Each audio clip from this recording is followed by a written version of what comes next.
हाय everyone, नमस्ते and welcome to pure science.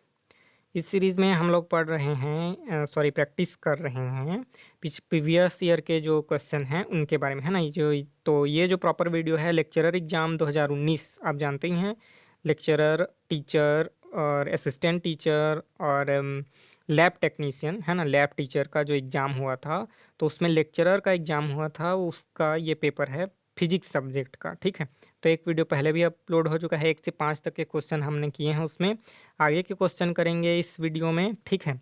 तो चलिए शुरू करते हैं वीडियो में, देखते हैं कौन सा क्वेश्चन है और उसका आंसर क्या है। ठीक है, तो इसमें बहुत सारे का आंसर मैंने लिख दिया है पेपर में ही, और फिर उसमें टिक लगा हुआ है, वही सही आंसर है। बहुत में नहीं लगा हुआ है तो हो सकता है वो क्वेश्चन विलोपित हुआ हो या गलत आंसर ले लिया गया हो व्यापम द्वारा, तो इससे विलोपित कर दिया हो, तो उसी में टिक नहीं लगा है, बाकी सब में टिक लगा है, आप देख सकते हैं। ठीक है, तो चलिए शुरू करते हैं। In the option given below, let E denote the rest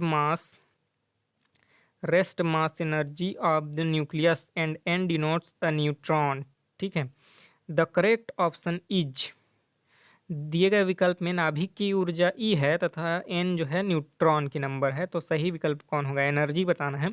ठीक है, तो ये जो ऑप्शन दिए हुए हैं, ठीक है, 4 ऑप्शन दिए हुए हैं, तो इसमें पहला ऑप्शन है ई, मतलब एनर्जी आप 236 यूरेनियम का ग्रेटर होगा, फिर इंडियम 137 का एनर्जी, प्लस इट्रियम 97 का एनर्जी, प्लस 2 न्यूट्रॉन। फिर बी ऑप्शन है, ठीक है, यूरेनियम 236 का एनर्जी कम होगा, किसका किसके किसके से, indium 137 plus yttrium 97 plus 2 neutron. ठीक है, उनके एनर्जी से यूरेनियम 236 का एनर्जी कम होगा। ठीक है, तीसरा ऑप्शन भी इसी प्रकार से है, यूरेनियम 236 का एनर्जी कम होगा, बेरियम 140 का और क्रिप्टॉन 94 का, है ना, और 2 न्यूट्रॉन निकलेंगे, है ना। तो सही ऑप्शन, फिर चौथा है उपरोक्त में से कोई नहीं, तो सही ऑप्शन ये ए नंबर है कि यूरेनियम 236 का एनर्जी ज़्यादा ही होगा, है ना, किससे, इन दोनों के एडिशन से और इसके एडिशन से, है ना। इंडियम 137 और इट्रियम 97 और 2 न्यूट्रॉन, इनके एनर्जी को ऐड करेंगे तो तब भी यूरेनियम के एनर्जी से कम ही होगा। ठीक है, अगला क्वेश्चन चलिए देखते हैं। The net charge in P type semiconductor is, positive होगा या नेगेटिव होगा या जीरो होगा या नन ऑफ दी अबव, मतलब कि पी प्रकार के अर्धचालक में कुल आवेश कितना होता है। तो जैसे कि आप जानते हैं कि सभी प्रकार के अर्धचालक में कुल आवेश जो है जीरो होता है, वो न्यूट्रल होता है ना, नॉर्मल कंडीशन में, आप जानते ही हैं। ठीक है, तो पी में हो या एन हो, सभी में नॉर्मल कंडीशन में न्यूट्रल होता है। जब उसका बायसिंग करते हैं ना, तभी उसमें पॉजिटिव या नेगेटिव चार्ज, है ना, जनरेट होता है, वो पॉजिटिवली या नेगेटिवली बिहेव करता है। नॉर्मल कंडीशन में, उदासीन कंडीशन में तो न्यूट्रल ही होता है ना, उसमें कोई चार्ज नहीं होता, तो नेट चार्ज होता है जीरो। ठीक है, चलिए देखते हैं अगला question. The energy of nth orbit of hydrogen atom is E N is equal to -13.6 upon N square electron volt. The energy required to send an electron from first orbit to the second orbit will be, Hindi में पढ़ रहा हूँ। Hydrogen के परमाणु की N V कक्षा की ऊर्जा इतनी है, E N is equal to -13.6 upon N square electron volt. तो इलेक्ट्रॉन को प्रथम कक्षा से दूसरी कक्षा में भेजने के लिए कितनी ऊर्जा की आवश्यकता होगी।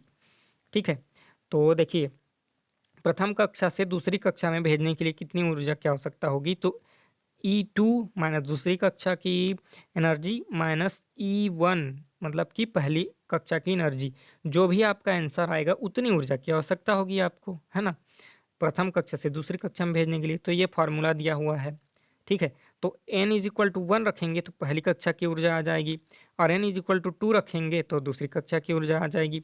तो चलिए रख देख लेते हैं। ठीक है, 1 रखेंगे तब तो सीधा सीधा बात है, -13.6 इलेक्ट्रॉन वोल्ट आएगा, है ना, 1 रखेंगे तो, और 2 रखेंगे तो -3.4 इलेक्ट्रॉन वोल्ट आएगा। ठीक है, तो फार्मूला में हमने देखा था कि दूसरा एनर्जी अवस्था मतलब कि 3.4 इलेक्ट्रॉन वोल्ट माइनस प्रथम का कितना है -13.6 इलेक्ट्रॉन वोल्ट। इसको आप सॉल्व कर लीजिए, ठीक है। तो यहाँ पर ये प्लस हो जाएगा, ये जब बाहर निकलेगा तो ठीक है। तो हो जाएगा 13.6 माइनस 3.4, जो भी आंसर आएगा तो आंसर कितना आएगा 10.2 इलेक्ट्रॉन वोल्ट, यानी कि ऑप्शन ए जो है सही उत्तर है। 10.2 इलेक्ट्रॉन वोल्ट की आवश्यकता होगी। जो हाइड्रोजन एटम है उसमें एक इलेक्ट्रॉन को दूसरे इलेक्ट्रॉन में सॉरी एक इलेक्ट्रॉन को एक अवस्था से दूसरे अवस्था में, पहली अवस्था से दूसरे अवस्था में भेजने के लिए कितने कितने एनर्जी की आवश्यकता होगी 10.2 इलेक्ट्रॉन वोल्ट, ठीक है। देखते हैं अगला क्वेश्चन। 9th नंबर का क्वेश्चन है ए डायोड एम्पलीट्यूड मॉड्यूलेटर, है ना, amplitude modulation detector with output circuit consisting of एक रजिस्टर है 1 किलो ओम का एंड एक कैपेसिटर है 1 माइक्रोफैरड का, ठीक है। Would be suitable for detecting A carrier signal. कितने का कैरियर सिग्नल को डिटेक्ट कर पाएगा? 0.1 किलो हर्ट्ज के, या 0.5 किलो हर्ट्ज के, या 1 किलो हर्ट्ज का, या 10 किलो हर्ट्ज का, ठीक है।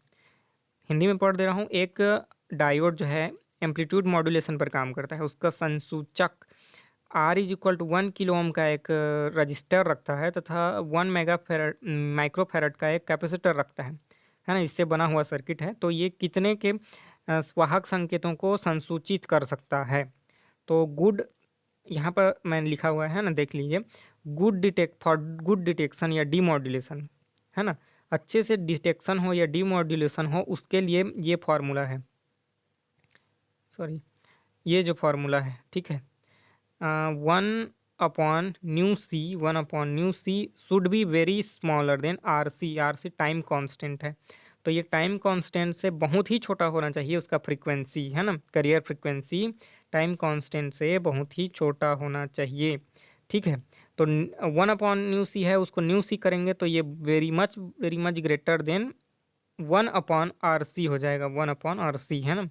तो अब आर और सी का वैल्यू रखिए, सॉल्व कीजिए, आंसर आ जाएगा। तो आर और सी का वैल्यू रखेंगे तो आर का वैल्यू है 1 किलो हर्ट्ज, है ना, यानी कि 1000 हो गया, ठीक है। और सी का वैल्यू है 1 सॉरी हाँ वो माइक्रो में है, ठीक है, माइक्रो में है, यानी कि 1 ये इतना हो जाएगा 10,000, है ना।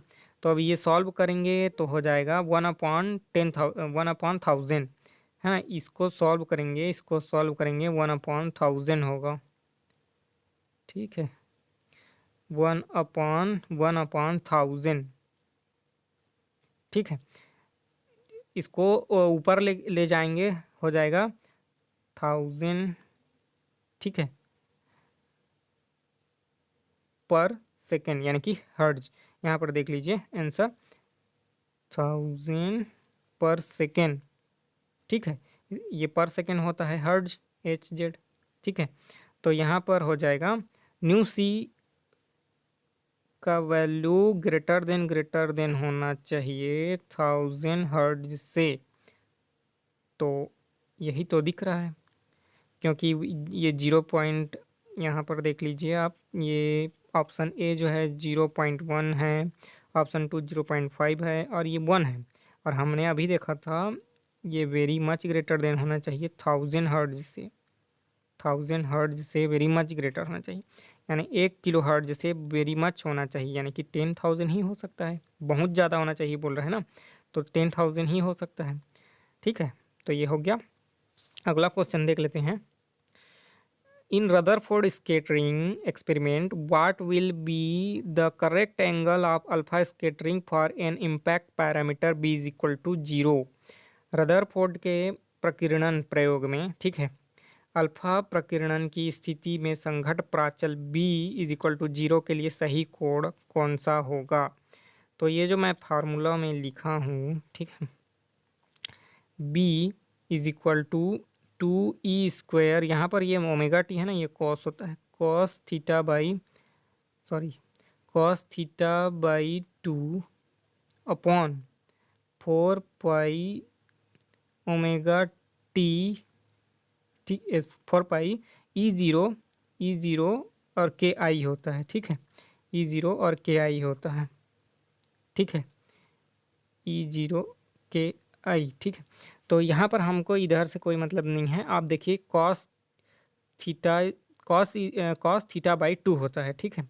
तो कॉस थीटा बाई टू है ना, कॉस थीटा बाई टू का वैल्यू जीरो मतलब जी हाँ, जीरो किस प्रकार से होगा। तो अगर थीटा का वैल्यू 90 डिग्री है, सॉरी 180 डिग्री है, ठीक है, तो इसका वैल्यू कॉस जीरो का वैल्यू हो जाएगा जीरो। कॉस थीटा का वैल्यू हो जाएगा अगर 180 डिग्री, तो थीटा बाई टू करेंगे तो हो जाएगा 90 डिग्री, यानी cos 90 is equal to zero, ठीक है। तो थीटा का वैल्यू कितना होना चाहिए, 180 होना चाहिए, तभी बी का वैल्यू हो जाएगा जीरो, है ना। यहाँ पर बी जो दिया हुआ है फॉर्मूला में, उसका वैल्यू जीरो होने के लिए थीटा का वैल्यू कितना होना चाहिए, 180, ठीक है। थीटा का वैल्यू 180 है तो बी का वैल्यू जीरो हो जाएगा, ठीक है।